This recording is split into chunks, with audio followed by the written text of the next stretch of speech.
എല്ലാവർക്കും ഫൈൻഡെക്സിൻ്റെ പുതിയൊരു വീഡിയോയിലേക്ക് സ്വാഗതം.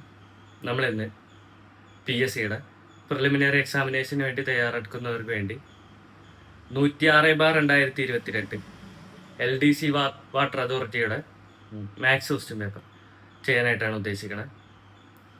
അതിൽ ആദ്യത്തെ question, A school team won 6 games this year against 4 games won last year. What is the percentage of increase? ആദ്യത്തെ ക്വസ്റ്റ്യൻ പറയുന്നത്, ഒരു ടീം കഴിഞ്ഞ വർഷം 4 കളി ജയിച്ചു, ആ ടീം ഈ വർഷം 6 കളി ജയിച്ചു. അങ്ങനെയാണെങ്കിൽ എത്ര പെർസെൻറ്റേജ് ഈ വർഷം ഇൻക്രീസ് ചെയ്തു? അപ്പോൾ നമ്മൾ മുന്നേ പഠിച്ച ഒരു ഇക്വേഷൻ ആലോചിക്കാം. X is what percentage of y, അല്ലെങ്കിൽ വൈൻ്റെ എത്ര ശതമാനമാണ് എക്സ്. അപ്പോൾ x is what percentage of y എന്ന് ചോദിച്ചാൽ രണ്ടാമത് എഴുതിയിരിക്കുന്ന ആളെ നമ്മൾ എന്ത് ചെയ്യുക? ബേസ് വാല്യൂ ആയിട്ട് എടുക്കുക. അതുപോലെ ആദ്യം എഴുതിയിരിക്കുന്ന ആളെ നമ്മൾ മുകളിൽ എഴുതുക. എങ്ങനെയാണെന്ന് വെച്ച് കഴിഞ്ഞാൽ എക്സ് ബൈ വൈ ഇൻറ്റു 100 ചെയ്താൽ നമുക്ക് എന്ത് കിട്ടും? X is what percentage of y എന്നതിൻ്റെ ഉത്തരം കിട്ടും. എക്സിൻ്റെ വൈൻ്റെ എത്ര ശതമാനമാണ് എക്സ് എന്നുള്ളതിൻ്റെ ഉത്തരം കിട്ടും. അതുപോലെ x is what percentage more or less than y എന്ന് ചോദിച്ചു കഴിഞ്ഞാൽ x minus y by y into 100. ഇവിടെ ദാൻ കഴിഞ്ഞിട്ട് ആരാണോ അയാളെയാണ് നമ്മൾ എന്ത് ചെയ്യുക? ബേസ് വാല്യൂ ആയിട്ട് എടുക്കേണ്ടത്. നമ്മുടെ ചോദ്യത്തിൽ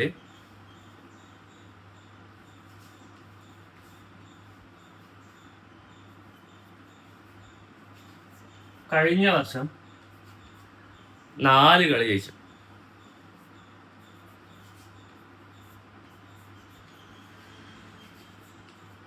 ഈ വർഷം ആ ടീം 6 കളി ജയിച്ചു.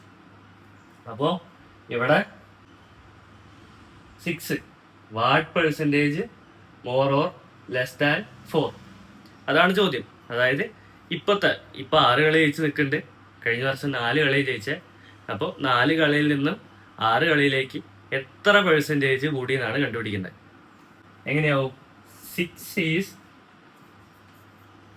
What percentage more than 4. അപ്പം ഈ ഒരു കാര്യം നിങ്ങൾ മനസ്സിലാക്കി വയ്ക്കുക. ഏതെങ്കിലും ഒരു 2 ആൾക്കാരെ തന്നു, അതേ ഉണ്ട്, നമ്മളോട് ചോദിക്കുകയാണ് ഇതിനേക്കാൾ എത്ര ശതമാനമാണ് മറ്റേത് കൂടിയതെന്ന് ചോദിച്ചു കഴിഞ്ഞാൽ നമുക്കൊരു ഇക്വേഷൻ ഉണ്ട്. എന്താ? X minus y divided by y into 100. അതിൽ വൈ എന്ന് പറഞ്ഞു കഴിഞ്ഞാൽ ദാൻ കഴിഞ്ഞിട്ട് ആരാണോ അയാളെയാണ് നമ്മൾ എന്ത് ചെയ്യുക? എടുക്കുക. അപ്പം ഇവിടെ 6 മൈനസ് 4 ഡിവൈഡഡ് ബൈ 4 ഇൻറ്റു 100.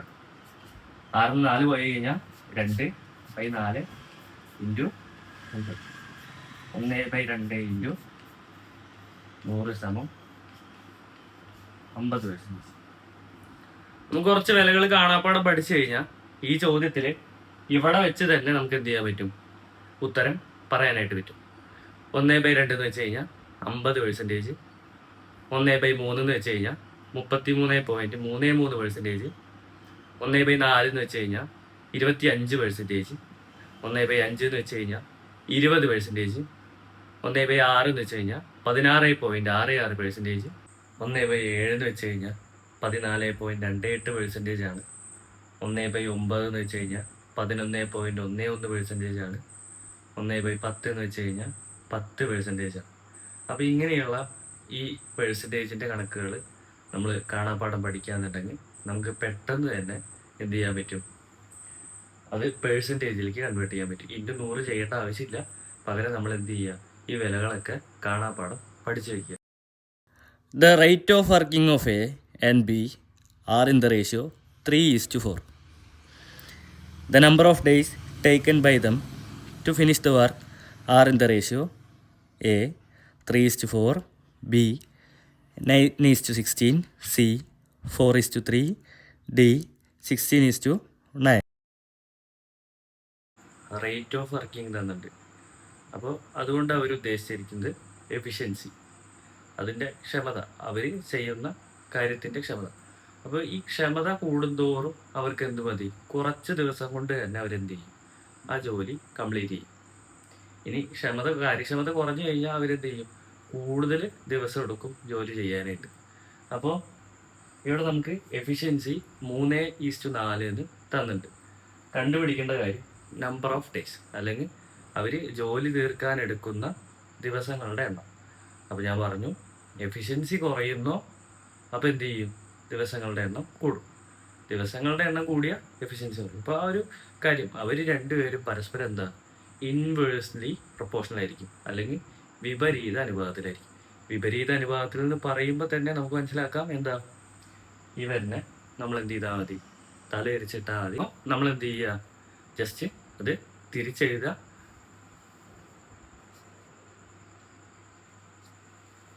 ഈസിയാണ്. ഇനി ഇതിൻ്റെ കൂടെ കുറച്ചും കൂടി അഡീഷണൽ ആയിട്ടുള്ള കാര്യങ്ങൾ നമുക്ക് ട്രിക്ക് പഠിക്കാം. വെറ്റ് എന്ന് വെച്ച് കഴിഞ്ഞാൽ ഇങ്ങനെ എഴുതുക.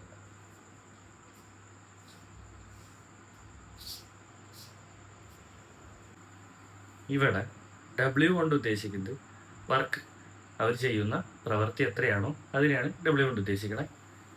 E കൊണ്ട് ഉദ്ദേശിക്കുന്നത് എഫിഷ്യൻസി, അവരുടെ കാര്യക്ഷമത. T കൊണ്ട് ഉദ്ദേശിക്കുന്നത് ടൈം, അവർ എത്ര സമയം കൊണ്ടാണോ ജോലി തീർക്കണേ, അപ്പോൾ ആ സമയത്തെയാണ് T കൊണ്ട് ഡിനോട്ട് ചെയ്യണം. അപ്പോൾ ഇതിൽ W = E × T, W = E × T, T = W/E, അതുപോലെ E = W/T. അപ്പോൾ ഇതൊരു കുഞ്ഞ ട്രിക്കാണ്, പഠിക്കാൻ എളുപ്പമാണ്. ഇവർ പരസ്പരം ആരൊക്കെ തമ്മിലുള്ള വർക്കും എഫിഷ്യൻസി ടൈമും തമ്മിലുള്ള റിലേഷൻ കണ്ടുപിടിക്കാനായിട്ട് യൂസ് ചെയ്യും. Determine the length of a train T if it crosses a pole at 60 km/h in 30 seconds. A 500, B 520, C 540, D 560. ഈ ചോദ്യത്തിൽ പോള് മുറിച്ച് കിടക്കുന്ന ട്രെയിനിൻ്റെ നീളം കണ്ടുപിടിക്കാനായിട്ടാണ് പറഞ്ഞിരിക്കുന്നത്. നമുക്ക് രണ്ട് കാര്യങ്ങൾ തന്നിട്ടുണ്ട്, ഒന്ന് സ്പീഡ്, പിന്നെ അതുപോലെ ടൈം തന്നിരിക്കുന്നത് സെക്കൻഡിലാണ്, സ്പീഡ് തന്നിരിക്കുന്നത് km/h. അപ്പോൾ നമുക്ക് ആദ്യത്തെ കൺസെപ്റ്റ് നോക്കാം. ഈ പോള് മുറിച്ച് കിടക്കുന്ന ട്രെയിനിൻ്റെ നീളം, അതായത് ഇവിടെ പോള്, അപ്പോൾ നമുക്ക് ഇവിടെ സ്റ്റാർട്ട് കൊടുക്കാം.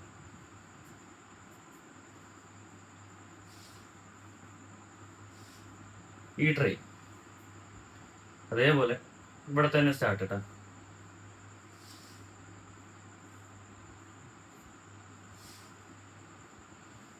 ഈ ട്രെയിൻ ഇവിടെ നിന്ന് തുടങ്ങി ഇവിടെ എത്തിയെന്ന് വിചാരിക്കാം. സത്യം പറഞ്ഞാൽ ഈ ട്രെയിൻ ആ ട്രെയിനിൻ്റെ നീളം തന്നെയായിരിക്കും എന്ത് ചെയ്തിട്ടുണ്ടാവുക, കവർ ചെയ്തിട്ടുണ്ടായിരിക്കുക. ഒരു പോളിനെ മുറിച്ച് കിടക്കുക എന്ന് പറയുമ്പോൾ ആ ട്രെയിൻ അതിൻ്റെ സ്വന്തം നീളം തന്നെയായിരിക്കും എന്ത് ചെയ്തിട്ടുണ്ടാവുക, കവർ ചെയ്തിട്ടുണ്ടാവുക. ആ ഒരു കാര്യം മനസ്സിലാക്കി വയ്ക്കുക. ഇനി നമ്മൾ ചിന്തിക്കേണ്ട കാര്യം എന്ന് വെച്ച് കഴിഞ്ഞാൽ ഇവിടെ തന്നിരിക്കുന്നത് km/h. അപ്പോൾ നമ്മൾ എന്തിലേക്ക് മാറ്റേണ്ടി വരും, m/s മാറ്റേണ്ടി വരും. അപ്പോൾ ഇവിടെ S = 60 × km/h m/s മാറ്റാനായിട്ട് 5/18 കൊണ്ട് മൾട്ടിപ്ലൈ ചെയ്യണം. 5/18 കൊണ്ട് മൾട്ടിപ്ലൈ ചെയ്യണം. അപ്പോൾ ഇൻറ്റു 5/18 m/s. ഇവിടെ 18ഉം 60ഉം 6ൻ്റെ മൾട്ടിപ്പിൾ ആണ്. അപ്പോൾ 60ൽ 10 വട്ടം, 18ൽ 3 വട്ടം, 10 × 5 50/3. ഇനി നമുക്ക് ഡിസ്റ്റൻസും പിന്നെ അതുപോലെ സ്പീഡും ടൈമും തമ്മിലുള്ള റിലേഷൻ പഠിക്കാം. അപ്പം അതിനും ഒരു ട്രിക്ക് ഉണ്ട്. അപ്പോൾ ആ ട്രിക്ക് ഈസി ആയിട്ട് പഠിക്കാം. DST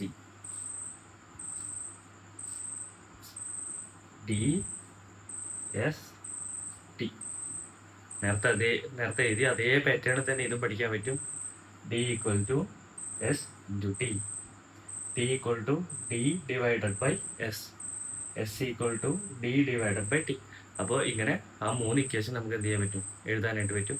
അപ്പോൾ ഇങ്ങനെ ഈ പറഞ്ഞ പോലെ ഡിസ്റ്റൻസ്, സ്പീഡും ടൈമുമായിട്ട് ബന്ധപ്പെടുത്തിയിട്ടുള്ള ക്വസ്റ്റ്യൻ അത് കണ്ടു കഴിഞ്ഞാൽ സ്പോട്ടിൽ നിങ്ങൾ എന്ത് ചെയ്യുക, ആ റഫ് ഷീറ്റിൽ ഈ ഒരു ചിത്രം വരച്ച് വയ്ക്കുക. ഏത് വേണമെങ്കിലും നമുക്ക് എന്ത് ചെയ്യാൻ പറ്റും, പെട്ടെന്ന് തന്നെ എഴുതാനായിട്ട് പറ്റും. ഇവിടെ നമുക്ക് കണ്ടുപിടിക്കുന്ന ഡിസ്റ്റൻസ്, അപ്പോൾ t equal to s into t. അപ്പോൾ എസ് ഇൻറ്റു ടി. എസ് എത്രയാണ്, 50/3 ഇൻറ്റു ടി എത്രയാണ്, 30. 3 വെട്ടി 30 വെട്ടി 3 30 എത്ര വട്ടം പോകും, 10 വട്ടം. 50 × 10, ആ 0 ഇപ്പുറത്തേക്ക് ഇടുക, യൂണിറ്റ് മീറ്റർ. ഇപ്പം നമുക്ക് എന്ത് കിട്ടി, ട്രെയിനിൻ്റെ നീളം കിട്ടി. What is exponential form of 8 into 8 into 8 into 8? Taking base as 2. A 2 raised to 6, B 2 raised to 8, C 2 raised to 10, D 2 raised to 12.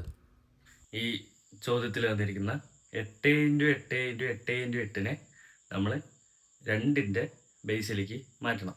അല്ലെങ്കിൽ 2 raised to m അങ്ങനെ എന്തെങ്കിലും ആയിട്ട് 2 raised to ഏതോ ഒരു സംഖ്യയായിട്ട് നമ്മൾ മാറ്റണം. അപ്പോൾ ഇതാണ് ഈ ചോദ്യത്തിൻ്റെ അർത്ഥം. അപ്പോൾ നമ്മൾ ആദ്യം 8നെ 2 raised to എന്തായിട്ട് ഏതാണെന്ന് ചിന്തിക്കുക. അപ്പോൾ 8 ഈക്വൽ ടു 2 × 2 × 2. 3 വട്ടം 2നെ ഗുണിച്ചതാണ് ആര്, 8 എന്ന് പറഞ്ഞു കഴിഞ്ഞാൽ. അപ്പോൾ 2 raised to 3. അപ്പോൾ 2ൻ്റെ എക്സ്പൊണൻ്റ് ആയിട്ട് നമ്മൾ എന്ത് ചെയ്തു, ഈ 8നെ മാറ്റി. അപ്പോൾ ഇതുപോലെ എല്ലാ 8കളെയും നമുക്ക് എന്ത് ചെയ്യാൻ പറ്റും, 2ൻ്റെ എക്സ്പൊണൻ്റ് ആയിട്ട് മാറ്റാൻ പറ്റും. അപ്പോൾ നമ്മളെല്ലാവരും എന്ത് ചെയ്യാൻ പോവുക, 2ൻ്റെ എക്സ്പൊണൻ്റ് ആയിട്ട് മാറ്റാൻ പോവുക. 2 raised to 3 into 2 raised to 3 into 2 raised to 3 into 2 raised to 3. ഇവിടെ നിന്ന് നമ്മൾ സ്പോട്ടിൽ തന്നെ എന്താലോചിക്കണം, കൃത്യംഗ നിയമം അല്ലെങ്കിൽ എക്സ്പൊണൻഷ്യൽ റൂള് ആലോചിക്കണം. എന്താ എക്സ്പൊണൻഷ്യൽ റൂൾ എന്ന് വെച്ച് കഴിഞ്ഞാൽ a raised to m into a raised to n equal to a raised to m plus n. അപ്പോൾ ഈ നിയമപ്രകാരം ഇവിടെ നമ്മൾ എന്ത് ചെയ്യുക, എല്ലാവരും എന്ത് തന്നെയാണ്, ഇവിടെ എല്ലാ എയും ആയിട്ട് കിടക്കുന്ന ആര് തന്നെയാണ്, 2 തന്നെയാണ്. അതുപോലെ എമ്മും എന്നും ആയിട്ട് നമ്മൾ എന്ത് ചെയ്യുക, അവരെ ജസ്റ്റ് എല്ലാവരെയും പരസ്പരം കൂട്ടിയാൽ മതി. അപ്പോൾ 2 raised to അവിടെ ഈക്വൽ ടു 2 raised to 3 + 3 + 3 + 3. 3 3 6, 6 3 9, 9 3 12. അപ്പോൾ ഉത്തരം 2 raised to 12 കിട്ടും. നമുക്ക് അഡീഷണൽ ആയിട്ട് എക്സ്പൊണൻഷ്യൽ റൂൾ അല്ലെങ്കിൽ കൃത്യംഗ നിയമപ്രകാരം 1-2 കാര്യം കൂടി എക്സ്ട്രാ പഠിക്കാം. അതേപോലെ a raised to m divided by a raised to n equal to a raised to m minus n. അതുപോലെ ഒരു കാര്യം കൂടിയുണ്ട്, a raised to m whole raised to n equal to a raised to m.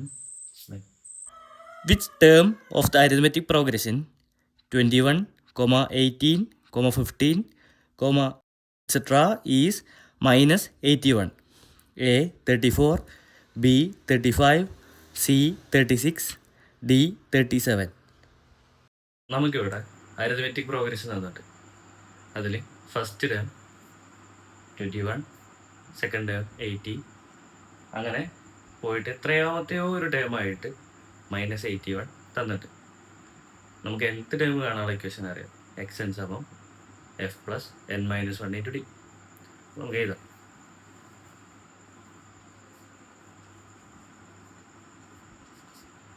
കാണാനുള്ള equation f + n - 1 × ഇതിലിപ്പോൾ ഇതിൻ്റെ അർത്ഥങ്ങളും ഏകദേശം എല്ലാവർക്കും അറിയണ്ടാവും. ഇപ്പം nth ടേം n-ാം പദം, ഈ കിടക്കുന്ന -81 എത്രാമത്തെയോ ഒരു പദമാണ്, അതായത് n-ാം പദം. അപ്പോൾ ഈ n കണ്ടുപിടിച്ചാൽ മതി നമുക്ക് ഈ -81 എത്രാമത്തെ പദം എന്ന് അറിയാൻ വേണ്ടിയിട്ട് n കണ്ടുപിടിച്ചാൽ മതി.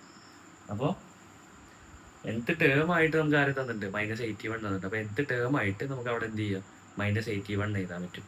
ഇപ്പോൾ ഇവിടെ മൈനസ് 81 ഈക്വൽ ടു എഫ് എത്രയാ 21 പ്ലസ് കണ്ടുപിടിക്കേണ്ട ആളാരാ, അതാണ് n.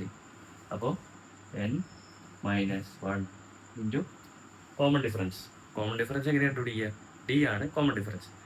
സെക്കൻഡ് ടേമിന് നമ്മൾ എന്ത് ചെയ്യുക? ഫസ്റ്റ് ടേമിനെ കുറയ്ക്കുക. അപ്പോൾ 80 നിന്ന് 21 കുറച്ച് കഴിഞ്ഞാൽ നമുക്ക് എത്ര കിട്ടും?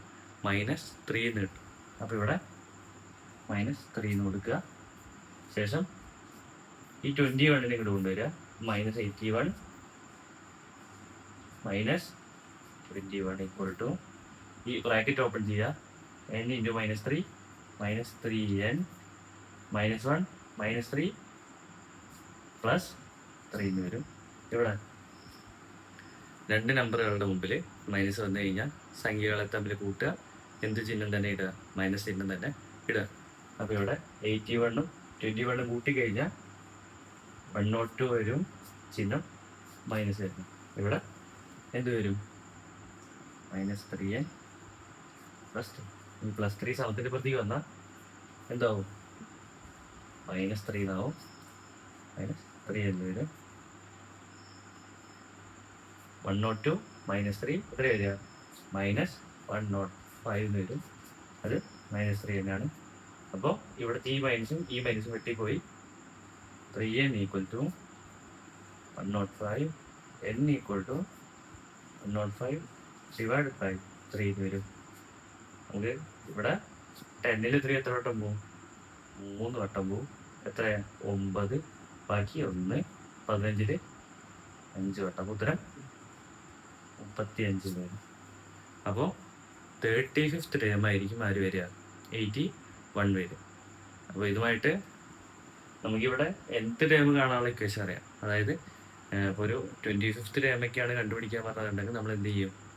ഇവിടെ 25th ടേം ഈക്വൽ ടു എഫിൻ്റെ അവിടെ നമുക്ക് തന്നിരിക്കുന്ന ഫസ്റ്റ് ടേം ഏതാണോ ആ ഫസ്റ്റ് ടേം ഇട്ട് കൊടുക്കും. പിന്നെ അതുപോലെ എന്നിൻ്റെ അവിടെ നമ്മൾ 25 എന്ന് എഴുതി കൊടുക്കും. പിന്നെ അതുപോലെ ഡി കോമൺ ഡിഫറൻസ് നമ്മൾ കണ്ടുപിടിക്കും. അവരെന്ത് ചെയ്യുക? Second term minus first term, അല്ലെങ്കിൽ കോൺസിക്യൂട്ടീവ് ആയിട്ടുള്ള രണ്ട് ടേമുകൾ തമ്മിലുള്ള ഡിഫറൻസ് കണ്ടുപിടിച്ച് കഴിഞ്ഞാൽ നമുക്ക് എന്ത് കിട്ടും? അവരുടെ കോമൺ ഡിഫറൻസ് കിട്ടും. What would come at the place of question mark in the number series? 2, 10, 30, 68 question mark. A 140, B 120, C 130, D 135. നമുക്കിവിടെ 2, 10, 30, 68 എന്ന് കിട്ടും. പിന്നെ ക്വസ്റ്റ്യൻ മാർക്ക് നമുക്കറിയില്ല. അപ്പോൾ ഇങ്ങനെ ഒരു ചോദ്യം തരികയാണെന്നുണ്ടെങ്കിൽ നമ്മൾ ആദ്യം തന്നെ ഇതിൽ ക്യൂബുമായിട്ട് എന്തെങ്കിലും ബന്ധമുണ്ടോ എന്ന് ആലോചിക്കണം. പിന്നെ സ്ക്വയറുമായിട്ട് ബന്ധമുണ്ടോ എന്ന് ആലോചിക്കണം. പിന്നെ അതുപോലെ എന്തിൻ്റെയും സ്ക്വയർ റൂട്ടാണോ എന്ന് ആലോചിക്കണം. അതുപോലെ മൾട്ടിപ്ലിക്കേഷൻ, അതുപോലെ ഡിവിഷൻ, പിന്നെ അതുപോലെ അഡീഷൻ, സബ്ട്രാക്ഷൻ. ഇങ്ങനെ ഈ ഒരു ഓർഡറിൽ വേണം നമ്മൾ എന്ത് ചെയ്യുക? ചിന്തിക്കാനായിട്ട്. ആദ്യം തന്നെ എന്ത് ചെയ്യുക? ക്യൂബായിട്ട് എന്തെങ്കിലും ബന്ധമുണ്ടോ എന്ന് ആലോചിക്കുക. പിന്നെ സ്ക്വയറായിട്ട് എന്തെങ്കിലും ബന്ധമുണ്ടോ എന്ന് ആലോചിക്കുക. സ്ക്വയർസൊക്കെ നമ്മൾ പഠിച്ച് വെക്കണം. 1 തൊട്ട് 50 വരെയുള്ള സ്ക്വയറും പിന്നെ അതുപോലെ 1 തൊട്ട് 20 വരെയുള്ള ക്യൂബും കാര്യങ്ങളൊക്കെ കാണാപ്പാടം പഠിച്ച് വയ്ക്കുക. അത് നമുക്ക് എന്തായാലും എക്സാമിന് ഉപകാരപ്പെടും. അപ്പോൾ നമുക്ക് ആദ്യം ക്യൂബായിട്ട് എന്തെങ്കിലും ബന്ധം നോക്കാം. നമുക്കറിയാം 1a ക്യൂബ് എത്രയാണ്? 1a cube equal to 2a cube equal to 8, 3a cube equal to 27, 4a cube equal to 64. ഇവിടെ നോക്കുന്ന സമയത്ത് 1ൻ്റെ കൂടെ 1 കൂട്ടിയതാണ് 2. അപ്പോൾ 1ൻ്റെ കൂടെ 1 കൂട്ടിയതാണ് 2. 8ൻ്റെ കൂടെ 2 കൂട്ടിയതാണ് 10. 8ൻ്റെ കൂടെ 2 കൂട്ടിയതാണ് 10. 27ൻ്റെ കൂടെ 3 കൂട്ടിയതാണ് 30. 64ൻ്റെ കൂടെ 4 കൂട്ടിയതാണ് 68. ഇവിടെ നോക്കുന്ന സമയത്ത് നമുക്കൊരു ബന്ധം കാണാനായിട്ട് പറ്റും. n cube plus n. ഇപ്പോൾ ഞാൻ സ്റ്റാർട്ടിങ് തന്നെ ക്യൂബ് എടുത്തു. ഇനി വേണമെങ്കിൽ നമുക്ക് സ്ക്വയർ എടുത്ത് നോക്കാമായിരുന്നു, അല്ലെങ്കിൽ റൂട്ട് എടുത്ത് നോക്കാമായിരുന്നു, അല്ലെങ്കിൽ നമുക്ക് എന്ത് ചെയ്യാമായിരുന്നു? എന്തിൻ്റെങ്കിലും മൾട്ടിപ്പിൾ ആണോ നോക്കാമായിരുന്നു, അല്ലെങ്കിൽ എന്തെങ്കിലും മൾട്ടിപ്പിളിൻ്റെ കൂടെ കൂട്ടിയതാണോ നോക്കാമായിരുന്നു. അപ്പോൾ ഇങ്ങനെ ഒരു ക്വസ്റ്റ്യൻ വരുന്ന സമയത്ത് നമ്മൾ ആദ്യം ചിന്തിക്കേണ്ടത് ക്യൂബും അതുപോലെ സ്ക്വയറും ആയിരിക്കണം. അപ്പോൾ നമുക്ക് പെട്ടെന്ന് ഉത്തരത്തേക്ക് എത്താനായിട്ട് പറ്റും. ഇവിടെ നമുക്ക് എന്ത് പറയാം? N cube plus n. അപ്പം ഈ ഇക്വേഷനിൽ അടുത്തെന്താ വരിക? 5³ ഈക്വൽ ടു 125 പ്ലസ് 5. അപ്പം ഇവിടെ നമുക്ക് എന്ത് ചെയ്യാൻ പറ്റും? 130 എന്ന് എഴുതാൻ പറ്റും. അപ്പോൾ ഈ എഴുതിയിരിക്കുന്നത് നമ്മൾ പാറ്റേൺ ആണ്. ശരിക്കും 1³ എത്രയേ ഉള്ളൂ? 1 തന്നെ ഉള്ളൂ. പക്ഷെ നമ്മൾ 1ൻ്റെ കൂടെ 1 കൂട്ടിയിട്ടാണ് ഈ 2 എന്ന് കാണിക്കാൻ വേണ്ടിയിട്ടാണ് ഇത് ചെയ്തേക്കണേ ഇപ്പത്തെ എഴുതിയിരിക്കണേ. അപ്പോൾ അതൊരു കോളായിട്ട് മനസ്സിൽ കരുത്. Pick the odd man out. Iron, sodium, potassium, chlorine. ഈ കൂട്ടത്തിലെ മറ്റ് മൂലകങ്ങളായ സോഡിയം, പൊട്ടാസ്യം, ക്ലോറിൻ ഇവയെല്ലാം പ്രധാന ഗ്രൂപ്പിലെ അംഗങ്ങളാണ്. എന്നാൽ ഇരുമ്പ് സംക്രമണ മൂലകങ്ങളുടെ ഭാഗമാണ്. അതുകൊണ്ട് ഈ ഗ്രൂപ്പിലെ ഒറ്റയാൻ ഇരുമ്പാണ്. A clock is started at noon. By 10 minutes passed by 5, the hour hand has turned through option A 145 degree, 150 degree, 155 degree, 160 degree. ഇവിടെ നമുക്ക് കണ്ടുപിടിക്കേണ്ടത് ഉച്ചയ്ക്ക് 12 മണി കഴിഞ്ഞ് ഈവനിങ് വൈകുന്നേരം 5:10 ആവണ സമയത്ത് മണിക്കൂർ സൂചി എത്ര ഡിഗ്രി തിരിഞ്ഞു എന്നാണ് കണ്ടുപിടിക്കുന്നത്. അപ്പോൾ ആദ്യം തന്നെ നമുക്ക് കുറച്ച് കാര്യങ്ങൾ.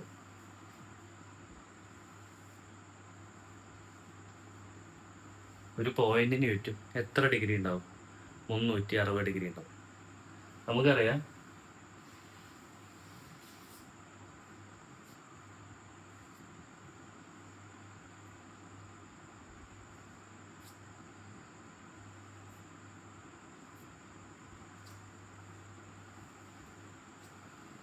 ഇതെന്നിരിക്കുന്ന വലിയ വട്ടം ക്ലോക്ക് ആണെങ്കിൽ ഇതിൽ 12 തൊട്ട് 1 വരെ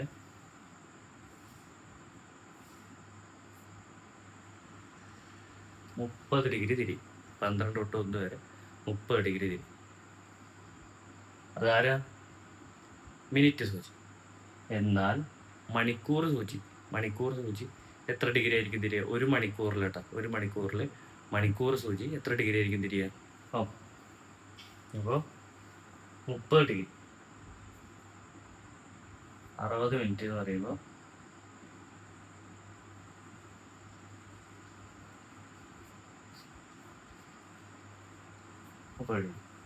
ഒരു മണിക്കൂറിൽ 30 ഡിഗ്രി തിരിയും.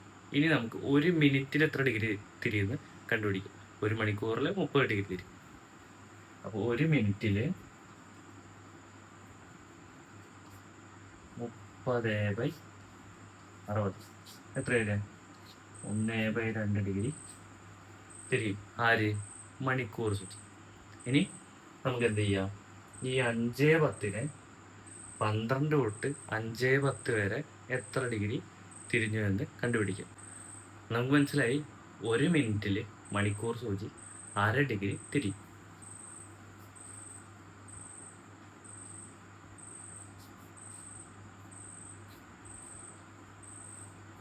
അപ്പോൾ 12 തൊട്ട് 5:10 വരെ എത്ര മിനിറ്റ് ഉണ്ട് എന്ന് കണ്ടുപിടിക്കും. 12 തൊട്ട് 5:10 വരെ എത്ര ഡിഗ്രി ഉണ്ട് എന്ന് കണ്ടുപിടിക്കും.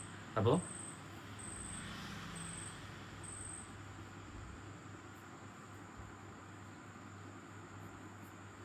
5 മണിക്കൂറും 10 മിനിറ്റ്. അപ്പോൾ 5 മണിക്കൂർ എന്ന് പറയുമ്പോൾ 5 × 60 മിനിറ്റ് പ്ലസ് 10 മിനിറ്റ് ഉണ്ട്. 5 × 60 300 plus 10 equal to 310 minute.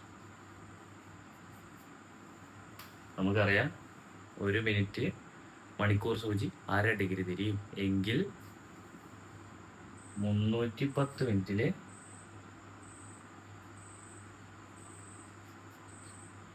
310 × 1/2 degree ആയിരിക്കും തിരിയുക. ഇതിൻ്റെ പകുതി എങ്ങനെയാണ്? 1.5 ഡിഗ്രി തിരിയും. 10th day of a month is 3 days earlier than Friday. What will it be on the 19th day of the month? Option A Sunday, B Tuesday, C Wednesday, D Monday. ഒരു മാസത്തിലെ 7-ാം ദിവസം എന്ന് പറഞ്ഞു കഴിഞ്ഞാൽ വെള്ളിയാഴ്ചക്ക് 3 ദിവസം മുമ്പാണ് എന്ന് പറഞ്ഞിട്ടാണ് ക്വസ്റ്റ്യൻ തന്നിരിക്കുന്നത്. എങ്കിൽ ആ മാസത്തിലെ 19-ാമത്തെ ദിവസം കണ്ടുപിടിക്കണം. അപ്പോൾ വെള്ളിയാഴ്ചക്ക് 3 ദിവസം മുമ്പ് എങ്ങനെ കണ്ടുപിടിക്കുക? വെള്ളിയാഴ്ചക്ക് ഒരു ദിവസം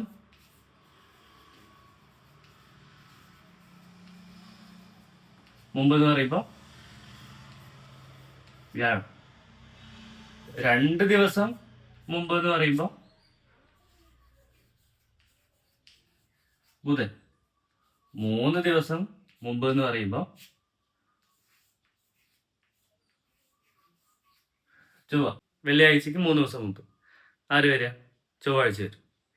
ഇനി 19-ാമത്തെ ദിവസം കണ്ടുപിടിക്കണം. 7-ാമത്തെ ദിവസം ആരാ? ചൊവ്വാഴ്ച. അപ്പോൾ 7 14-ാമത്തെ ദിവസം ആരായിരിക്കും വരിക? ചൊവ്വാഴ്ച തന്നെയായിരിക്കും.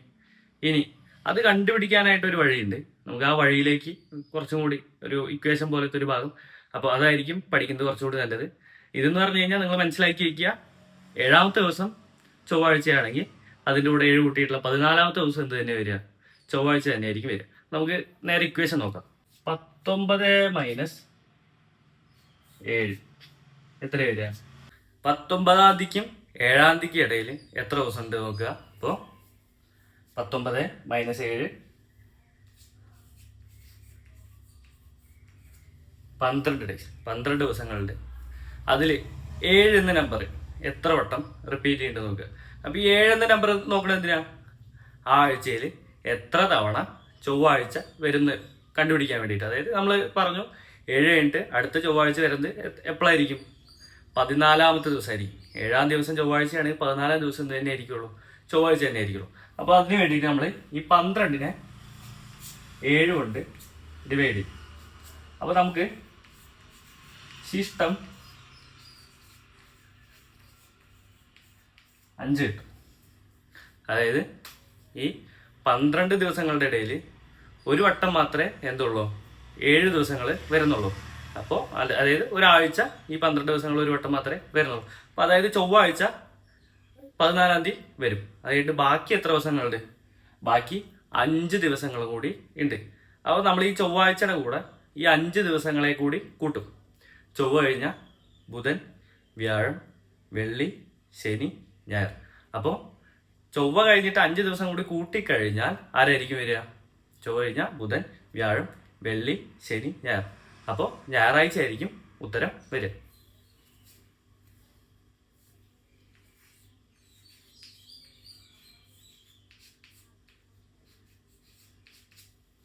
അപ്പോൾ ഇത് കാണാനൊരു വഴിയുണ്ട്. നമുക്ക് ഈ ദിവസങ്ങളെ നമ്പർ ഇട്ട് കൊടുക്കാം. ഇവിടെ 0, 1, 2, 3, 4, 5, 6. ഈ 0-ൻ്റെ അവിടെ ഞായറാഴ്ച, തിങ്കളാഴ്ച, ചൊവ്വാഴ്ച, ബുധനാഴ്ച, വ്യാഴാഴ്ച, വെള്ളിയാഴ്ച, ശനിയാഴ്ച. ഇവിടെ ചൊവ്വാഴ്ചയുടെ നമ്പർ 2. അപ്പോൾ ഈ 2-ൻ്റെ കൂടെ നമ്മൾ എന്ത് ചെയ്യും? 2-ൻ്റെ കൂടെ 5 കൂട്ടും. 5 കൂട്ടിക്കഴിഞ്ഞാൽ നമുക്ക് എത്ര കിട്ടും? 7 കിട്ടും. ഇവിടെ 7-ൻ്റെ സ്ഥാനത്ത് ആരാ? 0 കിടക്കണം. അതായത് ഇവിടെ 7 എന്ന നമ്പർ ഇല്ല. 6 കഴിഞ്ഞാൽ പിന്നെ വന്ന് കിടക്കുന്നത് ഏതാ? 0. അപ്പോൾ 0-ൻ്റെ സ്ഥാനത്ത് ആരാ?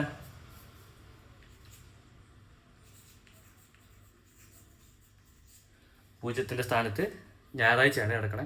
അപ്പോൾ മനസ്സിലായിട്ടുണ്ടെങ്കിൽ ഇത് പഠിക്കുക. അല്ല എന്നുണ്ടെങ്കിൽ നമ്മൾ എന്ത് ചെയ്യുക? ജസ്റ്റ് വിരലിൽ തന്നെ ഈ 5 വട്ടം കൂട്ടി നോക്കുക. In 1 hour, a boat goes 11 km per hour along the stream and 5 km per hour against the stream. The speed of the boat in still water is option A 3 km per hour, B 5 km per hour, C 8 km per hour, D 9 km per hour. ഇവിടെ ചോദ്യത്തിൽ 11 kilometre per ഹവറിൽ ഒരു boat ഒഴുക്കിന് അനുകൂലമായിട്ട് ഒഴുക്കിലൂടെ നീങ്ങും. അതുപോലെ ഒഴുക്കിനെതിരെ 5 kilometre per hour സ്പീഡിൽ ആ boat നീങ്ങും.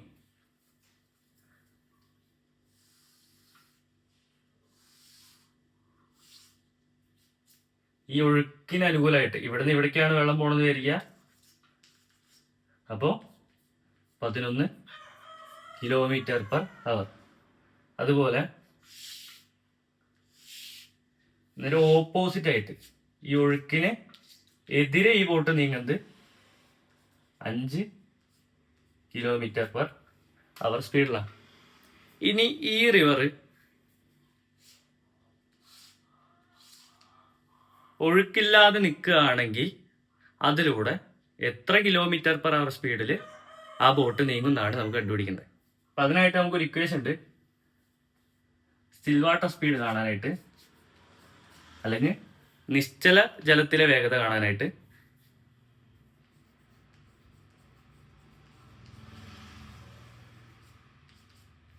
d+u/2. ഇവിടെ ഡി കൊണ്ട് ഉദ്ദേശിക്കുന്നത് ഡൗൺ സ്ട്രീം സ്പീഡ്, യു കൊണ്ട് ഉദ്ദേശിക്കുന്നത് അപ്സ്ട്രീം സ്പീഡ് /2. അപ്പോൾ ഡൗൺ സ്ട്രീം സ്പീഡ് എത്രയാ? 11. അപ്സ്ട്രീം സ്പീഡ് എത്രയാ? 5/2. 11 5 കൂട്ടി കഴിഞ്ഞാൽ 16/2. ഉത്തരം 8 km/h കിട്ടും. അപ്പം എല്ലാവർക്കും എന്നെ പഠിപ്പിച്ച് മനസ്സിലായെന്ന് വിചാരിക്കണം. മനസ്സിലായെന്നുണ്ടെങ്കിൽ എൻ്റെ ചാനൽ സബ്സ്ക്രൈബ് ചെയ്യുക, ലൈക്ക് ചെയ്യുക. അതുപോലെ എൻ്റെ മിസ്റ്റേക്കും കാര്യങ്ങളൊക്കെ നിങ്ങൾ കമൻറ്റ് ചെയ്യുക. നമ്മളിനി ഇതുപോലെ PSCയുടെ ഏകദേശമുള്ള എല്ലാ വിഷയങ്ങളും കവർ ചെയ്യാനായിട്ട് മാക്സിമം ശ്രമിക്കുന്നതായിരിക്കും.